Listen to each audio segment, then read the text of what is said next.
Assalamualaikum warahmatullahi wabarakatuh.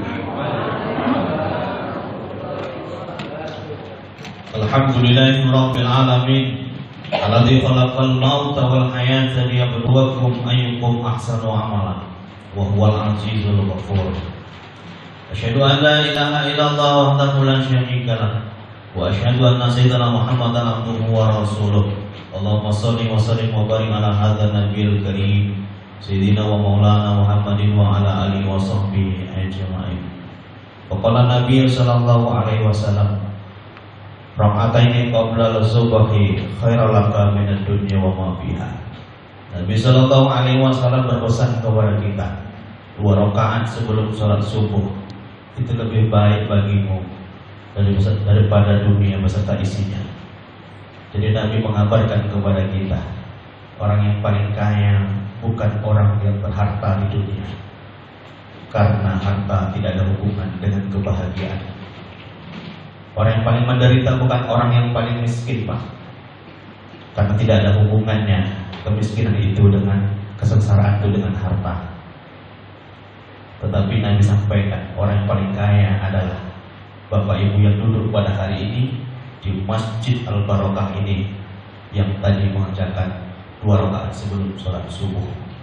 Kalau 2 rakaat sebelum sholat subuh lebih baik daripada dunia beserta isinya, apatah lagi sholat subuh yang kita kerjakan secara berjamaah tadi. Shadaqallahu al-azim wa shadaqa rasulun nabiyil karim wa nahnu ala dzalika minasyahidin walhamdulillahirabbil alamin. Yang sama-sama kita muliakan Bapak Ketua Pengurus Masjid Al-Barokah beserta jajarannya, Bapak Imam, orang-orang tua kami, alim ulama, jadi pandai, tokoh-tokoh masyarakat, peraturan pemerintah, mungkin Bapak RW atau Bapak RT yang hadir pada kesempatan hari ini, hadirin hadirat jamaah fardhu salat subuh, para tamu-tamu Allah yang insya Allah dimuliakan Allah Subhanahu wa Ta'ala. Syukur kepada Allah, alhamdulillahirabbil alamin. Pada kesempatan subuh yang berbahagia ini di bulan Zulqa'dah, Allah Subhanahu wa Ta'ala masih hidupkan di bulan haram ini, bulan yang Allah agungkan. Hari ini kita juga mengagungkan bulan ini dengan cara kita berbuat banyak kebaikan dan ketaatan kepada Allah.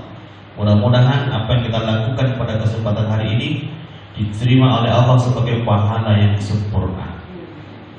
Bersolawat kita kepada baginda Nabi besar Muhammad sallallahu alaihi wasallam. Allahumma shalli ala sayyidina Muhammad wa ala ali sayyidina Muhammad. Assalamualaikum ya Rasulullah.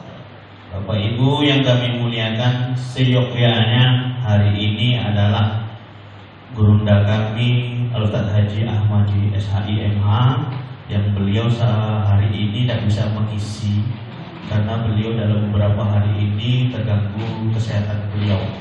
Kita doakan mudah-mudahan beliau sehat, diangkat penyakitnya dengan sempurna. Pada kajian-kajian berikutnya dapat mengisi berjumpa dengan Bapak Ibu untuk ta'lim wa ta'allum. Sebagai salah satu bentuk adab beliau, karena beliau menyampaikan tentang adab dan akhlak dalam Islam. Walaupun beliau tak datang dalam keadaan sakit, sebagai salah satu bentuk adab dalam Islam, kalau tak datang mengirim pengganti, Pak, itu adab, Pak. Sama kami, Pak, kalau di MDI itu, Pak, tidak bisa datang, Pak, lalu kami lapor ke MDI, Pak, untuk menyampaikan kami tidak datang pengurus untuk khotib hari ini. Kami sampaikan itu adab. Kalau kami kirim secara diam-diam tanpa ada sepengetahuan daripada Majelis Dakwah Islam yang Kota Pekanbaru, itu salah satu termasuk orang yang tidak beradab. Kalau ketahuan, Pak, panjang situ, Pak, banyak kawan-kawan ya sudah di blacklist namanya, sampai di masjid lain nama, lain yang datang, lain judul, lain dikaji, Pak. Nah, itu bagian salah satu daripada akhlak, Pak, karena akhlak ini adalah orang yang amanah terhadap titipan-titipan yang disampaikan kepadanya.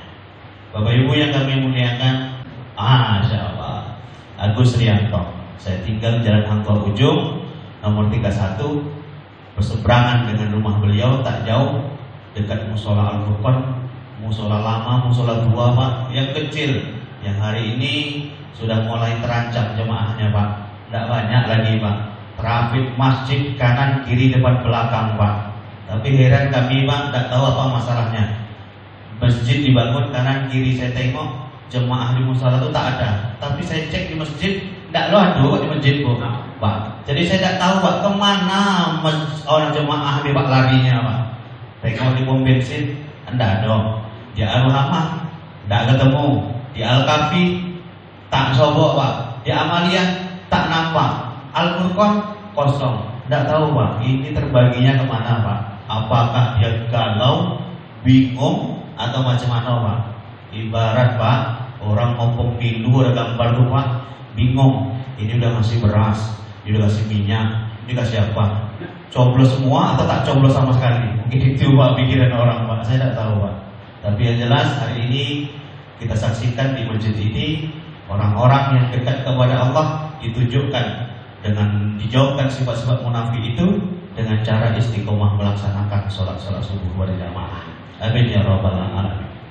Bapak Ibu yang kami muliakan, berbicara tentang akhlak dan adab dalam Islam ini sangat luas Pak, sangat luas. Kalau diterapkan dengan satu judul saja, kadang Pak tak selesai begitu banyak. Tapi kita kaji secara umum saja Pak.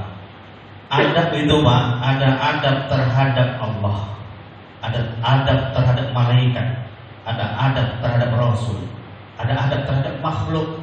Nanti terhadap makhluk ini Pak macam-macam modelnya Pak. Ada kepada manusia, kepada alam, kepada binatang, kepada orang tua, kepada sahabat yang kepada manusia nih Pak. Macam-macam Pak. Ada orang yang seakidah, yang berbeda akidah Pak. Ini yang disebut dengan adab dan akhlak. Tapi dalam Islam membedakannya adalah sesuatu yang dilakukan kepada orang lain itu tidak hanya untuk kebaikan diri sendiri, tapi juga untuk orang lain. Salah satunya orang tua kita Pak, dia punya adab Pak luar biasa.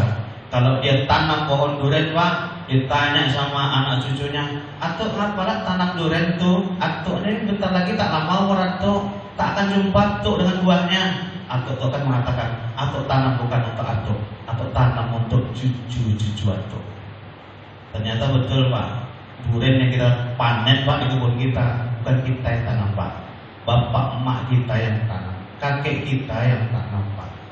Dan ketika mereka menanamkan dengan adab itu, maka dijanjikan oleh Nabi SAW mereka termasuk kepada orang-orang yang setelah wafatnya itu mendapatkan pahala yang mengalir, padahal mereka sudah berada dalam kubur mereka. Apa sebab?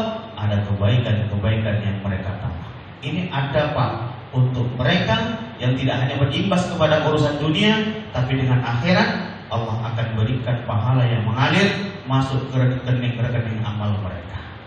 Bapak Ibu yang kami muliakan, adab-adab dalam Islam begitu luas. Tapi yang paling terpenting, kita cari adab yang terdekat dengan kita. Adab dengan tetangga, adab dengan tamu. Ini bagaimana kakak? Ada orang memuliakan tamu Pak? Ada enggak? Padahal disebutkan Nabi, "Maka yu'minu billahi wal yawmil akhir falyukrim jaroha." Barang siapa orang beriman kepada Allah, beriman kepada hari akhir, maka hendaklah dia muliakan tamunya. Bagaimana memuliakan tamu itu Pak Bu? 1 jam mulia. Bagaimana cara menjamunya? Biasanya Pak, kalau orang kami di kampung di daerah terang-terang itu, kebetulan kami Pak, bapak kami itu di Terang Pak, dari Jawa Tengah tahun 87 pergi ke Aceh Utara Pak, naik kapal Pak sampai ke Malahayati pada Aceh, Teluk Semawe naik mobil gerobak Pak, sampai di Terang itu berjalan pula Pak, jalan setapak Pak, karena mobil tidak bisa masuk. Batang kayu sebesar-besar yang masjid ini tidak ada apa-apanya deh Pak. Jadi ketika mereka beradab tuh Pak di tempat itu, kalaulah tamu itu datang Pak, ayam dikejar. Apalagi Pak, yang beras biasanya makan beras bulog Pak, cari beras ramos Pak, karena tahu adiknya dari Jawa mau datang, saudaranya mungkin dari Medan mau datang. Begitulah Pak orang-orang tua kita memuliakan adab kepada tamu di antara mereka Pak. Jadi kalau bahasa kita, biar yang tuan rumah makan bare bulog, yang penting tamu datang makan pakai bare anak daro Pak. Begitulah Pak memuliakan tamu tuh Pak. Apa sebab tamu itu datang sekali-kali? Karena Pak tamu datang tuh Pak macam-macam modelnya Pak. Ada orang datang Pak, jangankan datang dari Medan ke Pekanbaru, datang dari Panang ke Kulim nih Pak, 2 kantong kresek harus disiapkan Pak dalam waktu itu Pak. Apa sebab? Mabuk dia Pak. Orang mabuk tentu lelah Pak, tak enak perutnya. Makan 2 sendok, keluarnya 2 kresek Pak. Lelah perutnya Pak. Maka ada bagi kita yang pertama menyambut tamu itu, jamu dia, kasih makan dia, suruh istirahat dia, kasih minum Pak dia. Jangan sampai tamu mengatakan kepada kita dengan penuh rasa haru, mengatakan, Kak, Bang, Kulim kan musim kemarau. Kita polos kan jawab, iyo. Maksudnya apa Pak? 2 jam kita duduk di rumahnya, jangankan air kopi, air putih tidak keluar Pak. Kemarau dibilang rumah kita Pak. Kemarau adab. Ya Pak, adab yang baik itu sudah banyak yang hilang. Jangan sampai tamu bertanya kepada kita, orang bertanya, Kak, Bang, mana rumah makan Indoke Siko? Lapar orang Pak, bertanya rumah makan, poloslah kita jawab, tuh keluar nanti kita dari Hang Tua tuh, Sekuntum tuh belok kiri ada rumah makan Bunda, rumah makan Tuki Pajar, nanti buka tuh. Nyindir Pak, ada Pak ya. Karena tapi kita tak peka Pak, peka kita Pak kadang jadi masalah dengan tamu. Bapak Ibu yang kami muliakan, adab ini begitu luas ya. Maka adab-adab ini sedikit demi sedikit kita jaga Pak. Kepada tetangga kita jaga. Ibu-ibu bertetangga dengan tetangga yang lain, jaga Bu adabnya Bu. Kalau ada tetangga sudah baik Bu, Ibu balas kebaikan itu sekuat tenaga Ibu. Tetangga sering ngantar sayur ke rumah, pakai mangkok yang cantik, ngantarkan gorengan, pakai piring lepek kecil yang cantik.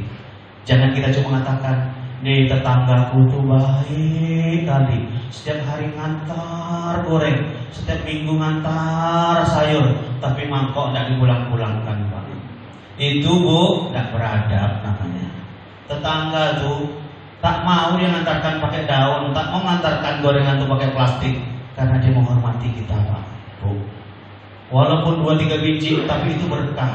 Ibu dikasih 2-3 biji sama tetangga gorengan, makanlah sama 3 anak beranak atau nikmat rasanya. Kalau dikasih 1 baskom, muntah kita dibuatnya. Maka orang sedikitnya pula keberkahan itu. Kalau sudah diberikan sama tetangga tuh, ingat sebelum dia menyusun piring di rak-rak piring itu, tengok-tengoklah di belakang ekor mangkok tuh hurufnya apa? Ini huruf F, ini punya Pak Timah. Ini hurufnya D, punya si Dewi ini mungkin. Antarkan. Kalau tidak tanda, tanya dulu, Kak, piring kakak nih Kak. Iya. Apa langsung ambillah Kak, gitu? Indah kan? Indah. Tak ada tepung di rumah, Bu gaul-gaulkan sama air, kasih tak garam, kasih apa digoreng Pak, isi dalamnya, antarkan. Ini sebuah nikmat Pak. Dan ini sebuah kunci kebaikan menjaga silaturahmi satu sama yang lain Pak. Ini adab. Banyak orang tak lakukan ini, maka hubungan harmonis antara satu tetangga dengan tetangga yang lain juga banyak terancam Pak. Sebab apa? Mereka enggan bersedekah. Padahal sifat orang beriman, alladzina yunfiquna bis-sarra wad-dharra. Orang beriman itu berinfak, suka memberi Pak. Ulurkan tangannya untuk kebaikan-kebaikan kepada orang lain. Kadang tanpa mengharap imbalan dari apapun. Tetangga kita tidak dibalikkan mangkoknya, tidak pernah protes juga dia Pak. Tapi suatu saat ketika nanti ada orang memberikan pakai plastik, ada orang memberikan pakai daun, orang banyak tersinggung. Biasanya pakai mangkok, itu kok pakai daun? Apalah masalahku nih ya? 2 Pak, mungkin memang bermasalah dengan kita. Yang kedua mungkin mangkoknya labih di rumah. Jangan-jangan kita sudah tak tanda nih mangkoknya siapa kok? Siapa pun punya den kok, punya orang bertumpuk depan kita, kita katakan punya kita. Ini masalah adab kepada tetangga kita. Oleh karena itu kita mohon kepada Allah supaya dalam hidup ini kalau beradab selamat. Bapak Ibu punya anak yang merantau ke Dumai, mungkin ke Medan, ke Aceh. Yang pertama adabnya bagaimana? Sebelum masuk ke wilayah izin dulu. Kadang ada Pak, orang masuk di lingkungan kami Pak. Kebetulan kami diamanahi di tempat itu Pak, kemarin jadi RT Pak. Jadi orang nih Pak masuk di wilayah kami nih Pak, sudah kurang lebih 2 minggu. Waktu tidak ada masalah, tidak datang ke rumah Pak. Lah ada masalah Pak, Pak RT, kami ini tinggal di sini 2 minggu. Ada orang datang tiba-tiba minta uang keamanan. Ibu siapa? Saya tinggal di bawah itu Pak, keluarga Bapak. Kapan Ibu melapor? Kapan Ibu menyampaikan kepada kami Ibu datang? Maaf Pak, gitu Pak Bu. Kadang banyak orang Pak hari ini tak menghargai pemimpin di lingkungannya Pak. RT itu ada gaji Pak dihitung Pak sekarang. Saya tanya Bapak RT sekarang nih, udah berapa bulan Pak ada gajian Pak? Tidak bisa jarok Pak, kalau ngambil motor Pak ditarik motor tuh Pak. Karena tekor Pak 3 bulan, 4 bulan tak dibayar Pak. Dan kolektor datang Pak. Tapi itu pula puncaknya Pak, mohon maaf Pak. Memang sekarang saya merasakan tuh Pak, memang jadi RT, jadi RW nih Pak, gaji tidak seberapa tapi kerjanya siang malam Pak. Apa yang tidak diperlukan sama RT RW? Ada orang mau kawin, Pak RT. Ada orang meninggal, Pak RT juga. Anak awak tak balik, Pak RT. Ayam awak tak balik, Pak RT. Kucing mau divaksin, Pak RT. Ada anjing gigit anak orang, Pak RT. Apa lagi? Semuanya Pak. Istri kita tak balik, Pak RT. Istri Pak RT tak balik, baru tak Pak RT, cari sendiri Pak RT. Begitu Pak. Jadi hargai, muliakan di antara mereka yang hari ini bertanggung jawab tentang keadaan-keadaan kita Pak. Maka ini bagian daripada adab memuliakan. Memuliakan orang tua Pak, banyak. Dalam masa Nabi SAW ada sahabat Nabi namanya Utsman bin Affan. Utsman bin Affan ini Pak sahabat Nabi SAW yang kaya Pak. Sampai sekarang ada sumur-sumur beliau. Sumur Utsman bin Affan itu Pak luar biasa, mengalirkan air yang hari ini bernilai ekonomis Pak. Sampai sekarang rekeningnya ada masih nama Utsman bin Affan Pak. Jadi Pak suatu saat ketika Nabi tidak melaksanakan sholat berjamaah, tidak disebutkan beberapa pada sholat tersebut yang kami baca, bahwasanya Nabi tidak mengerjakan sholat berjamaah, tapi Nabi melihat ke belakang ada satu saf yang kosong. Nabi tunggu dulu karena Nabi tahu nih yang tertinggal ini, yang belum mengerjakan, belum datang adalah Utsman bin Affan. Tapi karena lama tak datang, Nabi meneruskan sholatnya. Ketika Nabi SAW melaksanakan sholatnya, ketika Nabi rukuk, Nabi ini lama tak bangkit dari rukuk. Makmum di belakang sudah gelisah.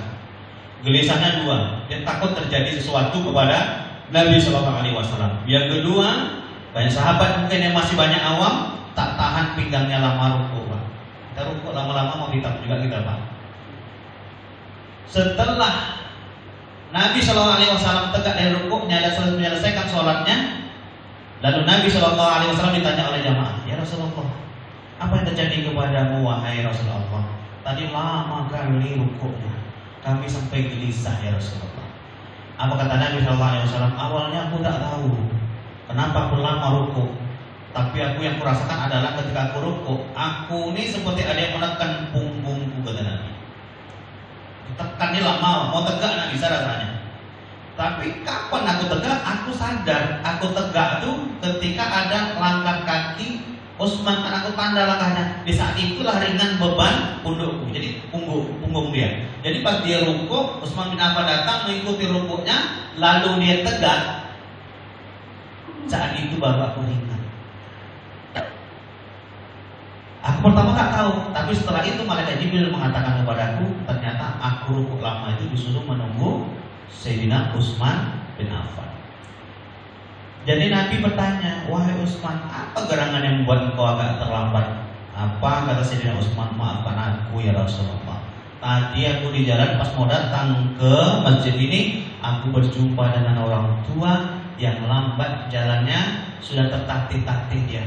Tak sanggup aku mendahului dia. Dia mau ke masjid juga orang tua tuh, tapi dia tidak sanggup memotongnya Pak. Kutuntun dia Pak dari belakang dia Pak, supaya dia sama-sama kami ke masjid. Artinya apa? Ternyata dalam hukum agama ini mengerjakan sholat berjamaah disetarakan dengan menghormati orang tua. Menghormati orang tua nilainya sama seperti orang mengerjakan sholat berjamaah nilainya. Jadi apa artinya? Kalau ada orang mengerjakan sholat berjamaah rutin Pak, tapi sama orang tua tidak hormat Pak, ada kecacatan dalam dirinya. Ada orang menghormati orang tua, tapi tak mau dia mengerjakan sholat berjamaah, Pak. Masalah juga itu, Pak. Jadi ada sesuatu yang tidak dia muliakan. Jadi banyak Pak orang hari ini, ngapalah ya aku ke masjid tiap hari, ngapalah aku yang berjamaah tak pernah tinggal, tapi kok banyak duit aku, kenapa nggak tenang aku hidupnya? Apa ada aja ujian aku nih? Dan ada banyak orang Pak tak berpikir. Subuh-subuh Pak mau bersedekah dia bingung di mana aku mau sedekah nih. Dahlah ada orang miskin jalan di yang tua nih, kemana mau bersedekah? Padahal tadi malam orang tuanya baru telepon.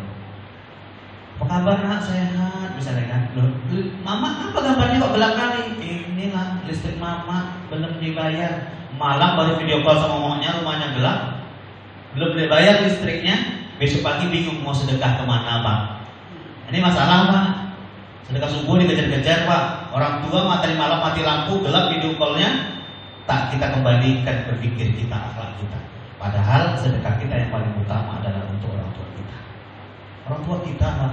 Jadi sedekah jangan bilang mulut-mulut jauh-jauh Pak. Jauh-jauh ke Arengka, tengok orang yang kakinya satu Pak, menyeret-nyeret di lampu merah. Bukan itu Pak paling pertama Pak. Orang tua kita lihat dulu Pak. Mak kita gimana? BPJS-nya gimana? Bagaimana makan beras nasinya dia Pak? Lihat, tanya kondisinya Pak kalau masih hidup Pak. Jangan orang aja jor-joran Pak. Masjid minta bantuan, nah ini minta bantuan, ini Pak RT minta bantuan, kita ngomong ini jor-joran Pak. Tapi orang tua minjem duit 200.000 rela menagih datang ke rumah Pak.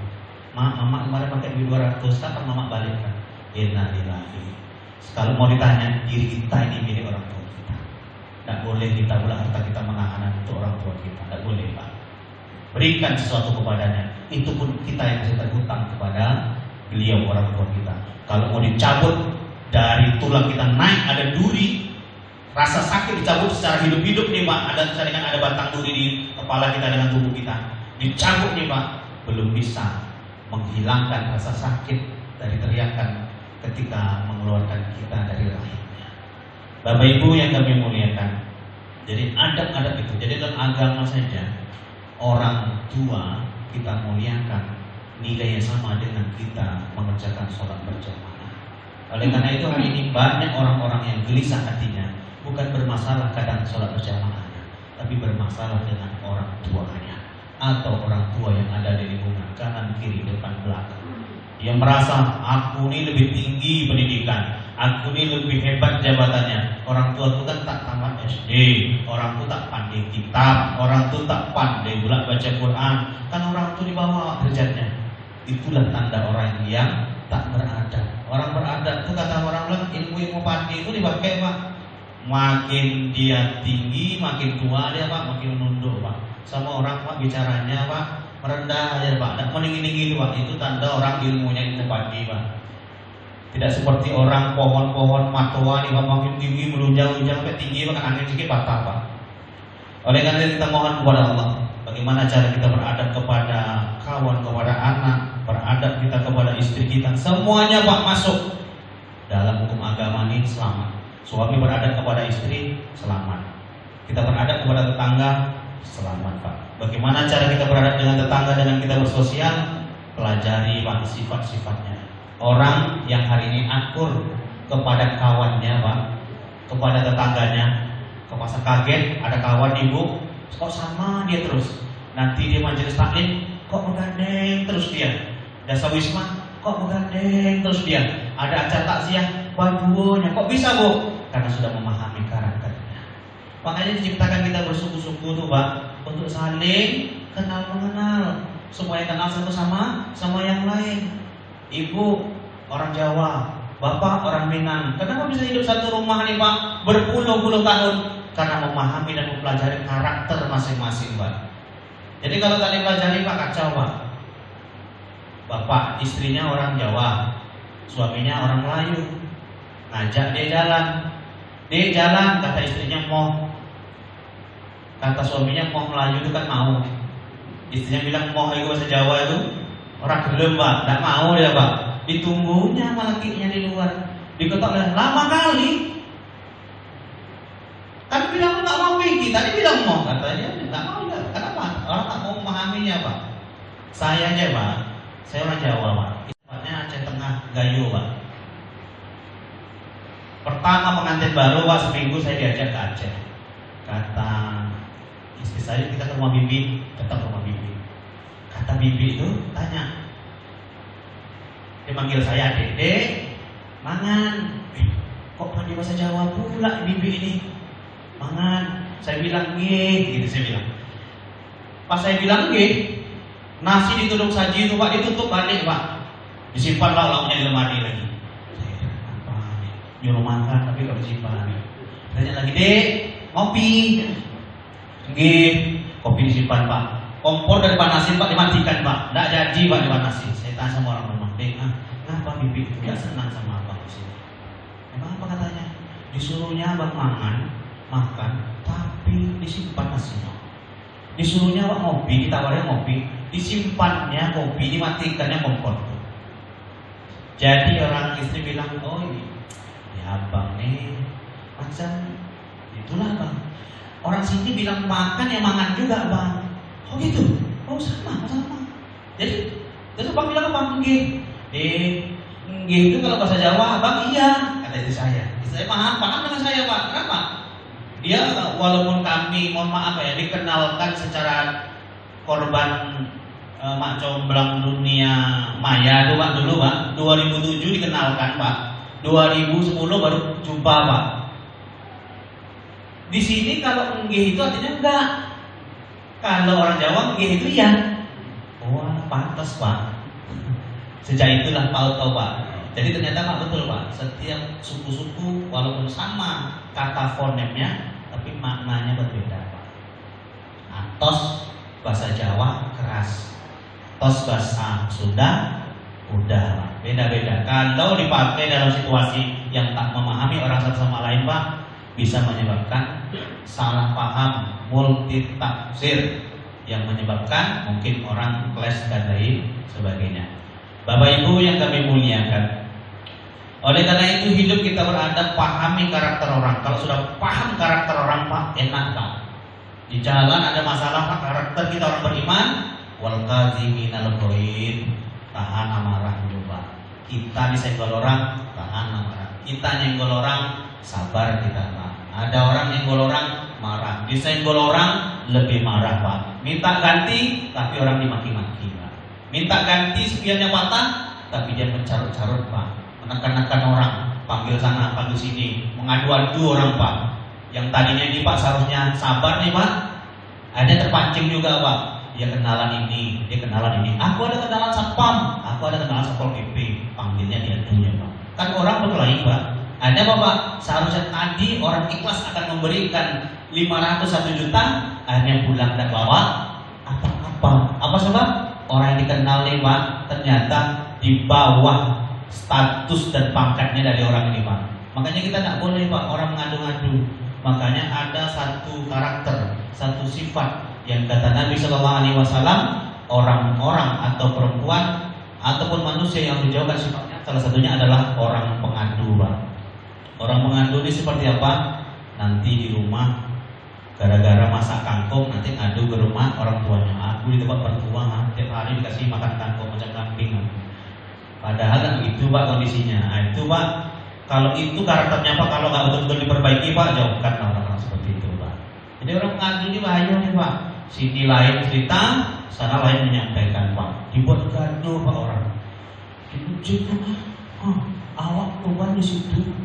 Nenek-nenek dagingnya awak dapat. Kita Pak, kalau berkurban itu Pak, syukur-syukur tidak usah makan dagingnya Pak. Alhamdulillah Pak. Nabi itu waktu kurban Pak, banyak kambing unta yang dikurbankan, yang dimakan apanya Pak? Hatinya kan Pak. Apakah Nabi setelah makan hatinya itu minta dagingnya disimpan di kulkas di rumah? Tidak sampai Pak. Ambil secuil, dicucuk pakai kayu, dibakar, dimakan di tempat seperutnya saja. Orang banyak bertanya, kenapa hatinya? Pertama, ada orang mengatakan, pokoknya bagian hati itu bagian yang paling lemah kata orang. Tapi kata orang dikasih rendang hati itu Pak, enggak lemah mana Pak. Ada ulama mengatakan, ternyata adalah bagian paling termurah dalam bagian makanan binatang yang disembelih itu adalah mohon maaf jeroan Pak. Makanya Bapak kalau beli kalang-kalang mungkin Pak, satu beli kalang-kalang itu Pak lengkap leher dape, usus dape, jantungnya dape Pak. Harganya sepaket dengan mungkin yang hanya paha saya sebelah aja Pak dengan bagian-bagian yang lain itu Pak. Jadi apa ternyata? Oh ternyata dikaji, ditafsirkan, ternyata Nabi memakan jantungnya atau memakan hatinya itu karena Nabi takut kalau aku makan daging khawatir banyak orang yang dengan aku memberikan sedekah ini hak orang lain yang seharusnya sampai tak sampai karena masuk terlebih dahulu ke dalam mulutku. Maka hari ini di beberapa waktu yang akan datang tinggal beberapa minggu ke depan Pak, pelaksanaan kurban yang akan datang kepada kita, maka hadapi dia dengan penuh kesabaran Pak.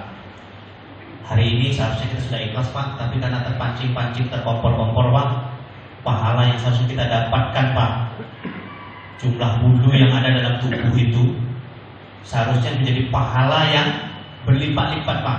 Jadi setiap bulunya itu mendapatkan pahala Pak. Dan darah yang menetes itu Pak sebelum jatuh ke tanah itu Pak menggugurkan dosa-dosa kita Pak. Karena setelah itu kita caci Pak, setelah itu kita gunjing, kita gibah di belakang. Panitia itu tidak adil, panitia tak hapo-hapo di kerajukannya model batu itu. Pokoknya tidak jelas lah panitia itu Pak. Semuanya Pak diserang orang Pak. Maka apa yang disedekahkan ini Pak hanya berlaku untuk sosial Pak. Di akhirat tak menghasilkan pahala. Apa sebab?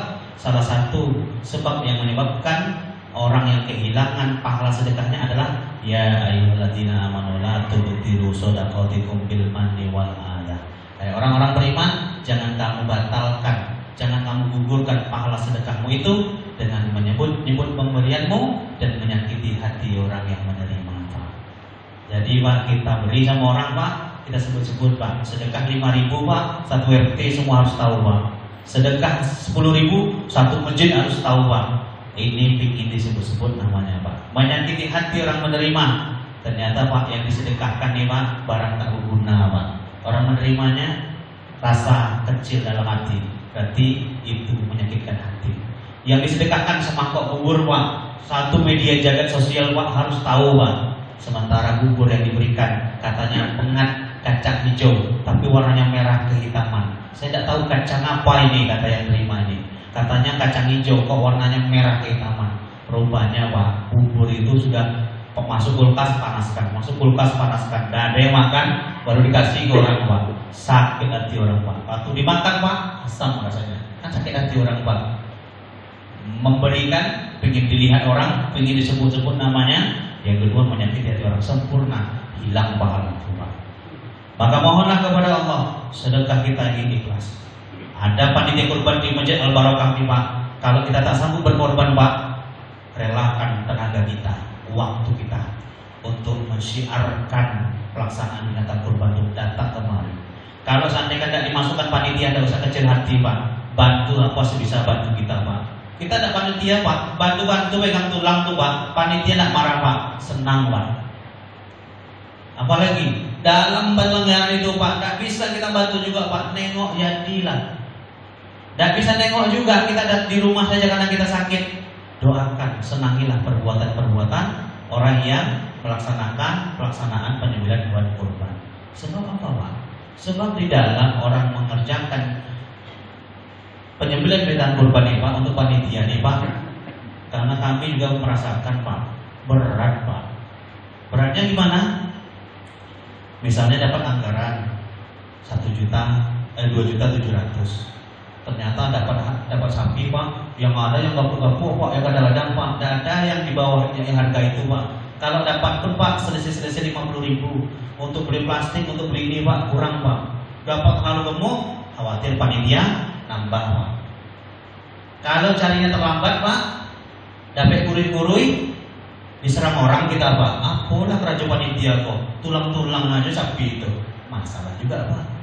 Makanya kalau seandainya kita kadang hari ini banyak menyerang orang tentang masalah panitia kurban ini Pak, kalau dikembalikan kepada kita Pak, takutnya Pak lebih parah Pak.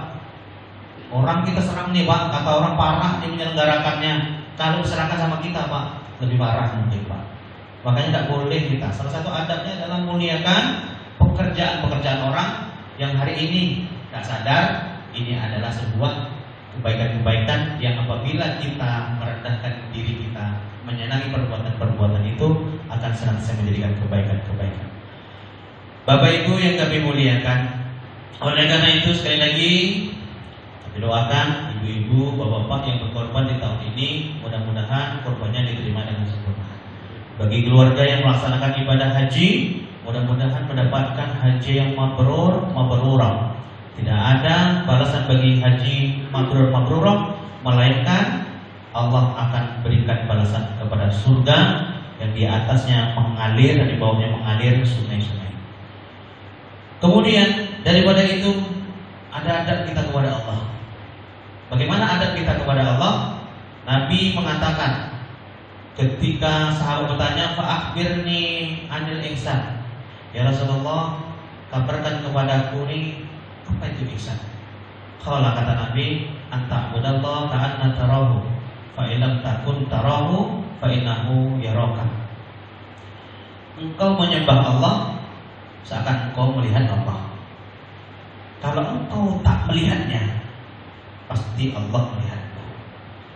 Jadi ini Pak yang menjadi sebab Pak, kenapa ada sifat muraqabah Pak. Ada sifat merasa diawasi Pak. Dia sholat Pak, memang tak nampak Pak Allah Pak. Tak terlihat di matanya Pak. Yang nampak dinding, yang nampak punggung orang Pak.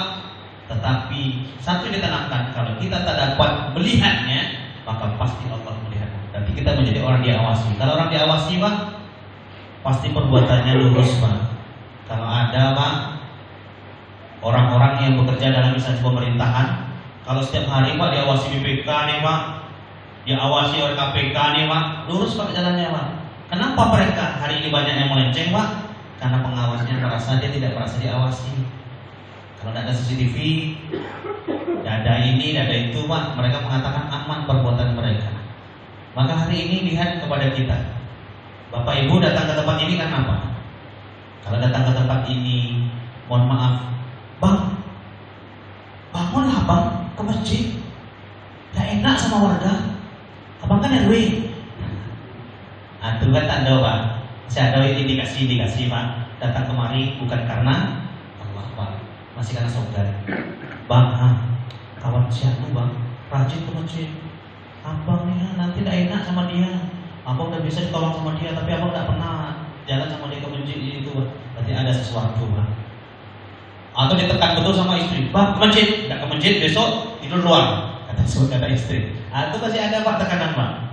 Makanya untuk orang ikhlas ini Pak, sandarkan kepada Allah. Itu disebut dengan ikhlas. Apakah ikhlasnya sudah datang Pak? Oh beda Pak. Prosesnya panjang. Untuk ikhlas prosesnya panjang Pak. Harus melalui tahapan-tahapan.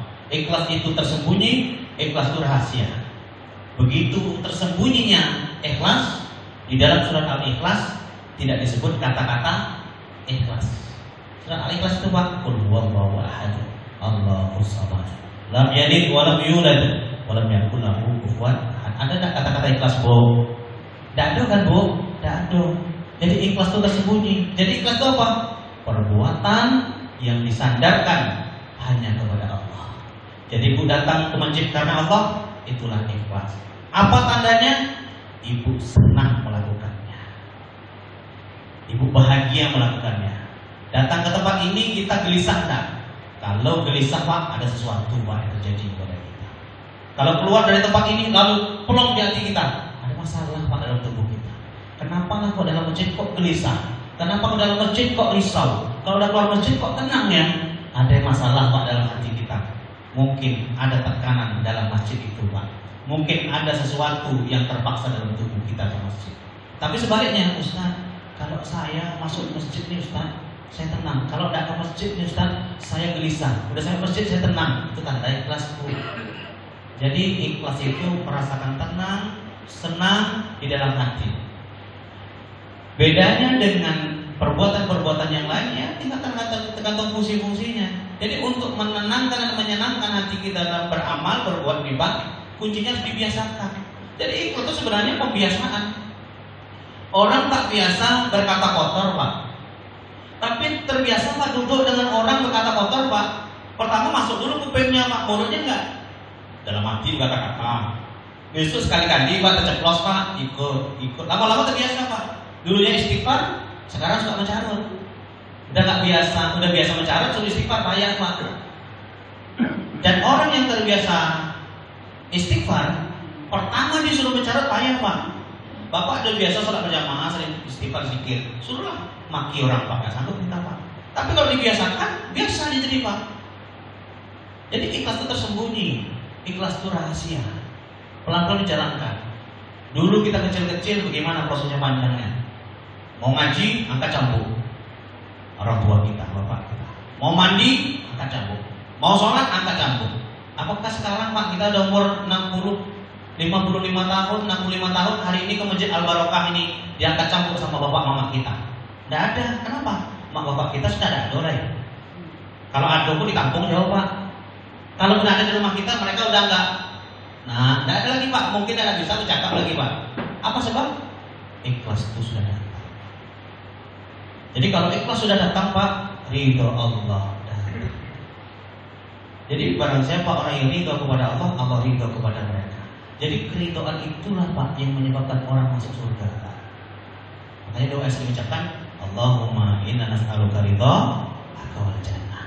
Ya Allah, aku memohon kepadamu dengan keridhaanmu, masukkanlah aku ke dalam surga. Bapak, ibu, kita Pak umur misalnya sudah 50 tahun. Ternyata baru 2 bulan terakhir Pak kita ke masjid Pak. Rutin tidak pernah tinggal Pak. Kalau hitungan matematika Pak, 2 bulan kita baru sholat di masjid Pak. Berpuluh tahun Pak kita nggak pernah ke masjid, berpuluh tahun nggak pernah sholat Pak, berpuluh tahun nggak pernah puasa Pak. Kalau hitungan matematika Pak, imbang nggak hitungannya kalau ditimbang catatan pahala di akhirat Pak di mizan? Jauh Pak. Tapi kenapa orang yang 2 bulan atau seminggu terakhir dia taat kepada Allah, mati dia Pak, wafat dia Pak, masuk surga? Karena ridhonya Allah. Kalaupun dihitung sempurnanya sholat kita Pak, banyak cacatnya Pak. Aku masuk surga ini karena sholatku setiap hari berjamaah nih, karena aku taat kepada Allah, karena puasaku.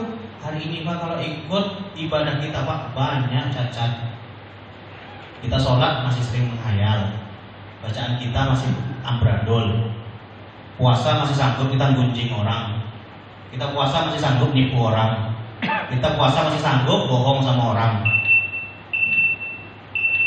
Bapak Ibu yang kami muliakan, oleh karena itu kita mohon kepada Allah dalam kehidupan sehari-hari ini adab yang dibawa, menjadi anak pakai adab, mengajarkan anak pakai adab. Habis waktu nih Pak? Lanjut gitu Ibu, lanjut. Agak 5 menit 7 menit lagi Ibu ya. Ibu-ibu yang kami muliakan, jadi pendidik anak ini pakai adab juga Pak. Mana adab kepada anak, juga saya sampaikan. Mendidik anak nih Pak, adabnya kalau kita berpikir prinsipnya, mendidik anak gampang, ya gampang. Kalau dibilang sulit, ya sulit Pak. Karena orang mendidik anak nih Pak, yang tahu orang tuanya karakternya, bukan orang lain. Jadi mendidik anak ini Pak seperti begini Pak. Bapak, ibu, sama anak bawa keledai kurus. Bapak naik berdua dengan anak, orang pasti akan mengatakan salah. Sana tuh tahu gabung-gabung badannya, kalau dia itu kurui, dinaiknya berdua. Memang tak ada upling hewanannya. Nah turun kita Pak, kita tarik keledai itu Pak yang kurus Bapak berdua sama anak. Orang pasti akan katakan, lah ada kendaraan tak lo dipakai di seorang gula. Salahnya Pak. Naik salah, dituntun salah, ujung-ujungnya apa Pak? Oh mungkin yang betul keledai ini kita gendong, digendong Pak. Orang bilang gila orang naik kudo, inyong kudo naik orang. Salah Pak. Kita jadi anak tuh begitu Pak. Kita apa sama anak kita Pak, sama yang besar-besarnya. Kita keras ngomongnya Pak, agak teriak sedikit. Kata orang, kakak kok karibana semua anak. Nanti kita didik sama anak kita yang di tengah tuh. Di kakak kita kalau lunak panah Johanna, nanti melunjak tuh. Nanti kalau seandainya anak kita kasih duit, baru dia bergerak. Lalu kata orang, di kakak ini memanjukan banyak Johanna. Padahal Pak, kita orang tua Pak tahu mana karakter anak kita. Ibu punya anak 3, bapak punya cucu 3. 3 cucu nih Pak, cara nyuruhnya beda enggak Bu? Beda kan? Ada cucu itu saya bilang tadi, mandi itu Pak harus gini dulu Pak, pakai gagang sapu Pak, baru lari ya Pak. Ada cucu Pak yang harus katakan, mandi ya nak, tidak dia, memang dia tipenya harus lembut, tak boleh keras-keras. Kalau dikerasin ya Pak, nunduk dia Pak, nangis air matanya Pak. Mandi enggak Pak. Ada anak nih cucu nih Pak, dikasih 2.000 dulu baru mandi dia. Jadi apa Pak? Kalau ada orang mengatakan kare bana, lunak bana, kok dibiarkan anak tuh? Padahal kita tahu Pak karakternya. Si Anu, si A kalau tidak keras tidak gerak. Si Anu kalau tidak lembut tidak gerak. Si Anu kalau dikasih 2.000 tidak gerak. Itu kan kita yang paham Bu. Karena orang mengatakan kare bana cuma sebatas kare bana, tapi dia tidak mendidik untuk kelanjutannya. Ibu yang tahu, bapak yang ngerti tentang karakter anak kita. Oh anakku begini, anakku begini, anakku begini. Apalagi Pak kita udah tua nih Pak, tinggal warohmah aja dicari Pak. Apa tanda warohmah itu Pak? Kalau kita melihat anak-anak kecil, timbul sayang kita Pak, timbul lembut kita Pak. Makanya orang tua kita bilang, orang sayang sama anak, orang sama sayang sama cucu. Tentu ada bedanya. Sayang sama anak masih sanggup ketika tanya anak bilang, ya minta duit, ayah tidak ada duit nak, betul lah Bu, Pak, nek minta duit nek, Ma minta duit Ma, kata anak kita, Mama belum ada duit. Tapi kalau cucu yang bilang aku minta duit tuh, nenek minta duit, nek sanggup ibu mengatakan tidak? Sanggup bapak bilang mengatakan aku tidak ada duit gitu? Tidak ada Pak. Macam mana caranya Pak dikunci itu Pak? Jadi ada tetangga saya Pak Erwilang. Dulu dia sering pulang ke Bagan. Anaknya itu dimanjakan oleh bapaknya. Apa kata tetangga saya ini? Ya, jangan dimanjakan kali saya nodong, nanti melonjak pula, kata bapaknya. Apa kata bapaknya? Kau belum merasakan, besok kau rasakan. Rupanya betul Pak, udah punya cucu Pak. Pensiunan dia Pak, habis untuk cucunya jajan Pak. Cuma itu tiap hari Pak. Jadi Pak memang Pak cucu nih Pak lain Pak, apanya auranya beda Pak. Auranya beda. Sanggup kita kepada anak mengatakan tidak, tapi orang kepada cucu Pak berat hati itu mengatakan tidak. Oleh karena itu salah satu tanda warohmah yang datang kepada orang tua, kalau ada anak kecil timbul kasih sayangnya. Makanya kalau kita udah tua, nengok anak kecil Pak, tapi tak mendapatkan rasa sayang itu timbul Pak, berarti ada tanda kenikmatan yang tak kita dapatkan dari pernikahan kita. Sakinah, mawaddah, warohmah. Warohmah itu apa? Kita senang bercakap-cakap, kita senang cuma gurau-gurau. Ada orang tua udah nikah nih Pak, yang dicari Pak bukan biologisnya Pak. Ada laki-laki menikah Pak, sama ini tidak cocok, sama itu tidak cocok. Kenapa cari Pak? Umur 61, mencari pasangan umur nambah Pak. Itu tidak masuk deh Pak. Yang nambah itu lain Pak, orientasinya Pak. Awak lain loh tujuannya Pak.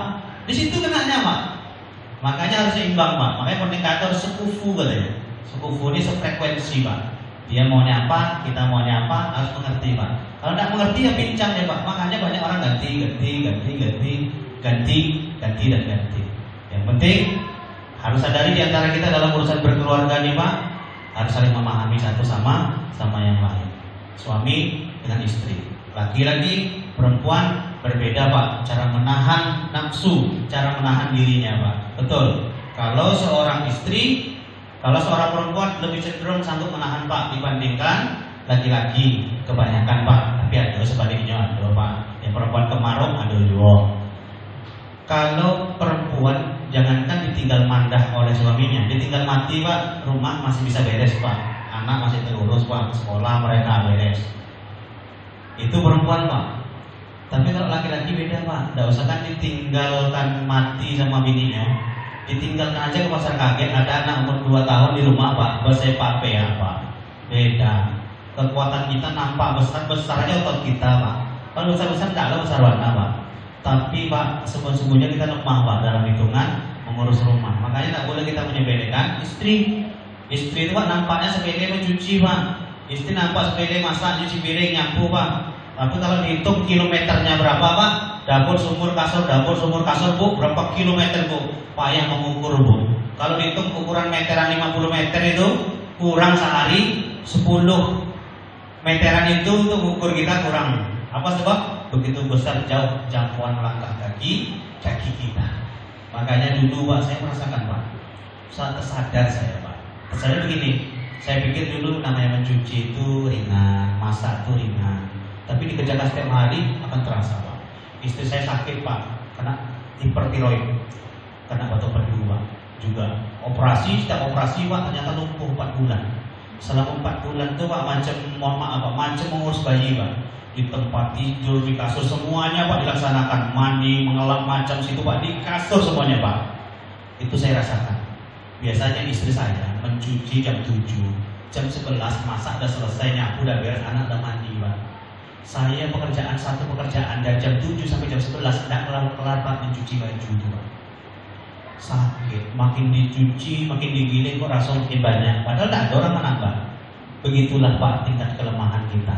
Istri pula berteriak, Bang, udah dimasak nasi itu, piring belum dicuci, anak masih beringus-ingus. Ternyata betul berat pekerjaan-pekerjaan itu.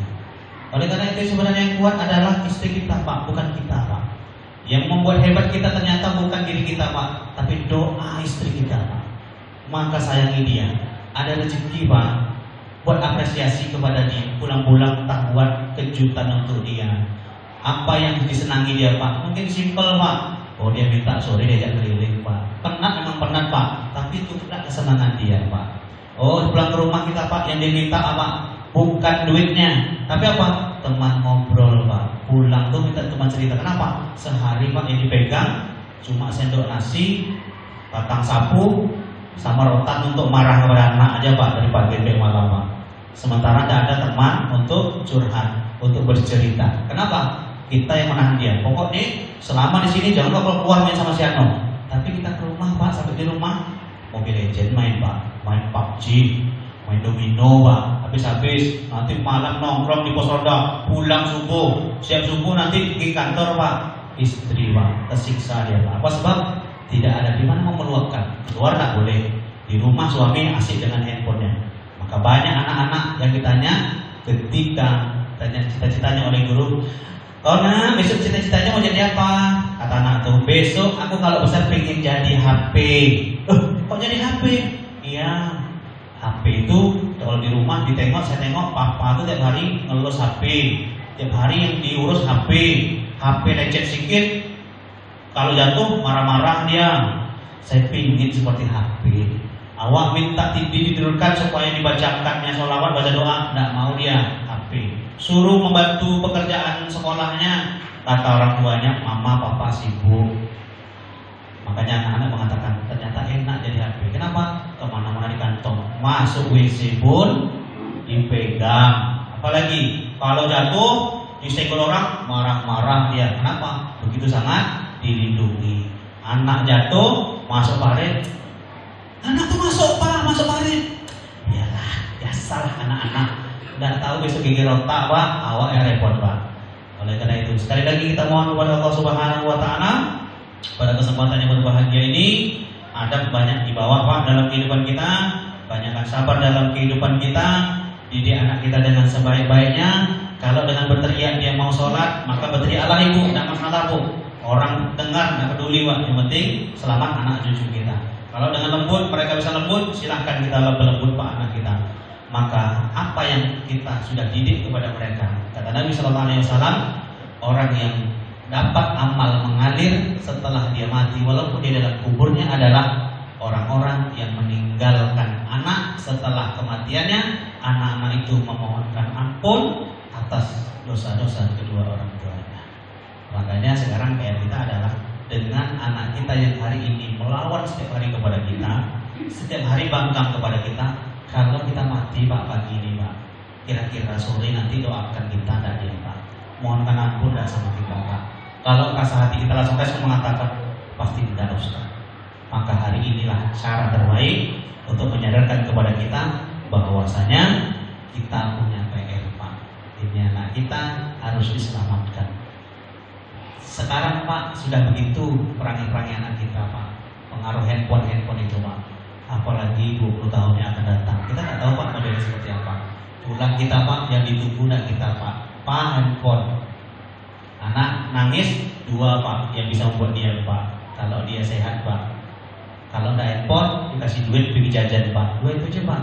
Bapak pulang Pak. Yang ditanya ada apa-apanya ada handphonenya Pak. Betul nggak Pak? 60-70% itu Pak yang terjadi Pak. Saya pulang aja Pak. Abi yang handphone. Nggak awak ditanya Abi gimana tadi di masjid. Nggak ada ditanya Pak. Itu anak Pak zaman sekarang Pak. Udah lumrah Pak. Tapi kita elakkan juga nggak bisa Pak. Memang udah zamannya. Kontrol Pak. Ini paling terpenting. Anak Bapak menghibahkan handphone untuk anak boleh, tapi harus dikontrol. Kalau tiba-tiba di password kita minta tidak boleh passwordnya, Bapak berhak untuk mengambil handphone itu. Maksudnya apa? Hibah itu boleh dibatalkan. Apa sebab? Dia sudah menahan kita untuk tak bisa masuk secara pribadi karena dia masih pengawasan kita, masih boleh kita tarik. Sebab apa? Kalau dia sudah di password, tidak boleh Bapak Ibunya melihat, pasti ada sesuatu yang masalah dalam ini Pak. Anak-anak kita, kata orang bilang, kayak mana anakmu? Kaji pada kesempatan hari ini. Ada yang mau ditanyakan Pak? Silakan.